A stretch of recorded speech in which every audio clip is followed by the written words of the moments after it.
A ideia para o Camel Corps começou com George H. Croman e então senador Jefferson Davis, que mais tarde se tornou presidente dos Estados Confederados. Logo se tornou evidente que a ideia era tão boa quanto a ideia de que os Estados Confederados deveriam se separar da União. Eles pensaram que os camelôs funcionavam muito bem para transportar coisas, pelo menos no mínimo. Então, por que não experimentá-los nos desertos do Sudoeste para transportar correspondências e outros suprimentos? O Congresso dos Estados Unidos gostou da ideia e financiou o Camel Corps. Em 1855, eles importaram um monte de camelôs do Oriente Médio e começaram a carregá-los. O único problema era que cavalos e mulas não faziam ideia do que eram essas criaturas corcovadas e frequentemente ficavam aterrorizados com a presença delas. A camelofobia causava todo tipo de interrupção, especialmente quando os camelôs se aproximavam de uma carroça ou de alguém montado a cavalo. Quero dizer, seria um verdadeiro caos. Quando a Guerra Civil começou em 1861, o projeto foi abandonado. Uma nova tecnologia chamada trens também ajudou a acelerar o fim do Camel Corps. As encomendas de noivas e a expansão da fronteira americana não eram apenas sobre corridas do ouro, duelos armados e carroças cobertas. Também era sobre a formação de comunidades, muitas vezes do zero e frequentemente em condições bastante desafiadoras. Conforme os assentamentos surgiam pelo oeste, as pessoas queriam formar famílias. O problema, às vezes, era que havia alguns, digamos, desafios demográficos. Muitos assentamentos no oeste tinham um desequilíbrio flagrante em suas populações, muitos homens e não o suficiente de mulheres. O impulso inicial para o oeste era impulsionado principalmente por profissões dominadas por homens, como mineração, ranchos, madeireiras e soldados indo para o oeste para lutar contra os nativos americanos, esse tipo de coisa. Isso criou cidades onde havia muito mais homens do que mulheres. Entra o senhor carteiro. O carteiro da fronteira tornou-se uma figura inesperadamente importante na vida pessoal de muitos homens no oeste. Mais do que apenas o portador de boas ou más notícias ou notícias de parentes distantes, eles se tornaram os mensageiros em um novo sistema de noivas por correio. Muitos homens perguntavam a amigos ou parentes no leste se conheciam alguma mulher que gostaria de se aventurar pelo desconhecido e se casar. Mas, se isso não funcionasse, eles pagariam por anúncios contando um pouco sobre si mesmos e por que uma mulher teria a sorte de tê-los como marido. Era como um dos primeiros aplicativos de namoro. Se uma mulher gostasse do que lesse, os dois começariam uma correspondência facilitada pelo seu fiel carteiro em longas distâncias. Quem sabe quantas pessoas conseguiram? Amarrado, graças a esses entregadores pioneiros música, Bass Reeves viveu em uma era de falta de lei, e ser um homem da lei era um dos trabalhos mais difíceis e perigosos. Um dos mais talentosos era Bass Reeves, um dos primeiros delegados dos Estados Unidos de ascendência africana. Ele supostamente capturou mais de 3.000 criminosos e era tão dedicado ao seu trabalho que um deles era seu próprio filho. Nascido em escravidão em 1838 no condado de Crawford, Arkansas, Bass Reeves trabalhava para um legislador estadual chamado William S. Reeves durante a Guerra Civil. Dizem que Bass se envolveu em uma briga com ele durante um jogo de cartas. Para evitar punição, fugiu para o território indígena. Ele viveu entre os Creek e o seu por alguns anos, aprendendo seus idiomas, costumes e como usar e respeitar a terra. Após a proclamação de emancipação e o fim da Guerra Civil, Reeves mudou-se para Arkansas e trabalhou como agricultor e batedor. Em 1875, um delegado dos Estados Unidos chamado James Fagan conheceu Reeves e percebeu que seu conhecimento sobre o território indígena o faria um bom homem da lei. Então, o recrutou como um delegado adjunto dos Estados Unidos. Nos próximos 32 anos, Bass Reeves prendeu mais de 3.000 pessoas. Ele estava principalmente baseado em Fort Smith, no atual Arkansas, e patrulhava uma jurisdição que se estendia por mais de 75.000 milhas quadradas em busca de procurados. Buscar criminosos em uma área tão vasta obviamente não era uma tarefa pequena. Cada patrulha era um desafio. Havia uma gangue particularmente perigosa solta. Eles costumavam levar um grupo inteiro de cidadãos comuns que foram recrutados para ajudar. Uma vez que Reeves capturava um procurado, ele normalmente o pegava. Segundo uma história, ele se disfarçou de mendigo e seguiu 2 criminosos por 28 milhas antes de prendê-los em seu esconderijo.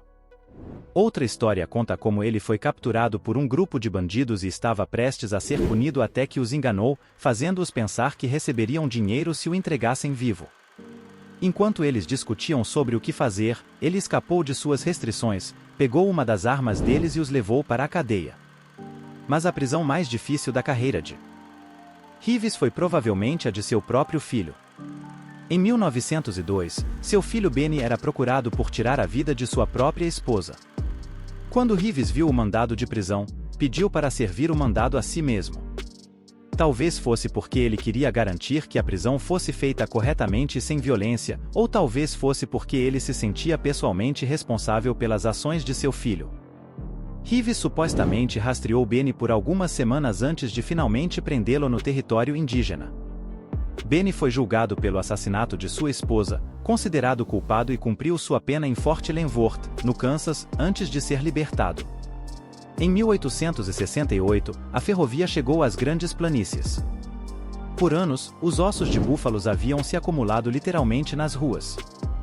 Há histórias da época que descrevem trechos de terra tão densamente cobertos com seus esqueletos que você poderia caminhar por o que parecia milhas sem seus pés jamais tocarem o chão. Com o transporte mais prontamente disponível, colonos oportunistas buscaram lucro. Surgiram os coletores de ossos. Os ossos de búfalos continham nutrientes e minerais que poderiam ser processados e reaproveitados como fertilizantes, necessários para a crescente indústria agrícola em todo o país. Os ossos também poderiam ser carbonizados para produzir um tipo de carvão. Os coletores de ossos começaram a vasculhar as pradarias em busca dos valiosos ossos.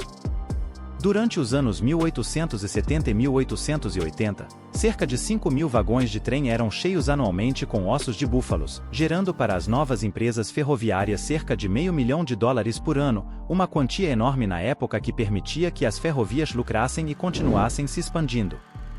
No entanto, os coletores de ossos não lucravam muito. Uma tonelada de ossos de búfalo lhes rendia cerca de $8, mas era melhor do que nada. Muitos desses coletores de ossos haviam acabado de chegar ao oeste e precisavam de algo, qualquer coisa, para sustentá-los se chegassem tarde demais para plantar a safra do ano.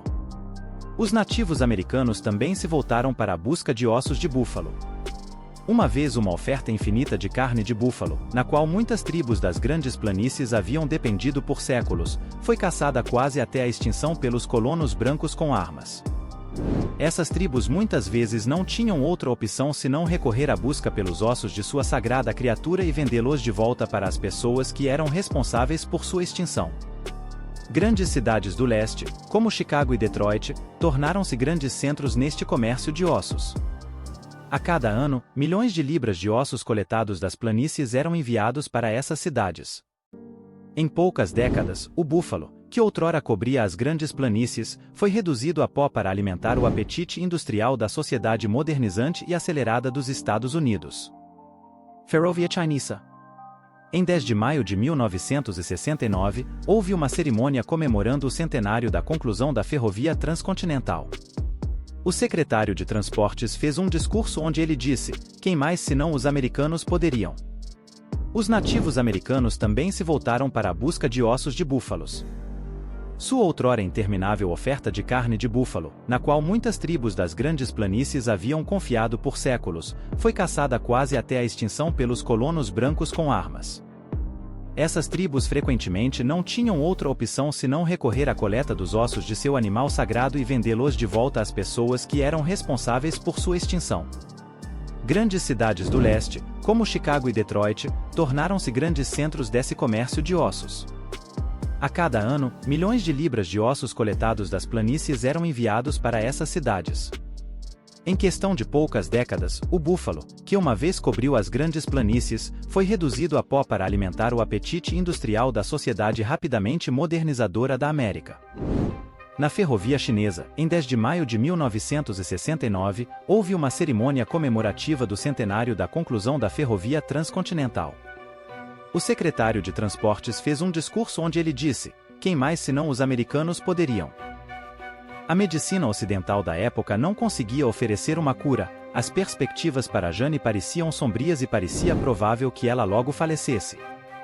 Mas então, um dos seus serviçais recomendou Y. Fanchong, um praticante da medicina tradicional chinesa. A reputação de Y na comunidade era excelente, ele era um médico herbalista experiente e alguém que dominara a arte antiga da cura. Apesar de toda a discriminação enfrentada pelos imigrantes chineses na época, suas práticas culturais, especialmente na medicina, às vezes eram procuradas, especialmente se os métodos ocidentais não estivessem funcionando. Dadas as circunstâncias desesperadoras, Leland Stanford decidiu confiar nessa abordagem alternativa e chamou Y para a sua propriedade. Depois de examinar a senhora Stanford, Y prescreveu uma mistura herbal projetada para tratar seus problemas pulmonares. Entre os ingredientes em seu remédio estava uma erva que continha uma forma natural de efedrina. A efedrina vem da planta Ephedra sinica, conhecida como Ma Huang na medicina tradicional chinesa. É um broncodilatador, o que quer dizer que ajuda a abrir as vias aéreas, facilitando a respiração, algo crítico para alguém sofrendo de uma condição respiratória grave. Os resultados foram surpreendentes, a saúde de Jane Stanford melhorou dramaticamente após tomar o remédio de Y, confundindo seus médicos ocidentais. Agradecemos imensamente por embarcar conosco nesta viagem pelas histórias fascinantes que compartilhamos. Esperamos que tenham se encantado com os relatos e descobertas sobre a medicina e as práticas tradicionais no contexto da América da época.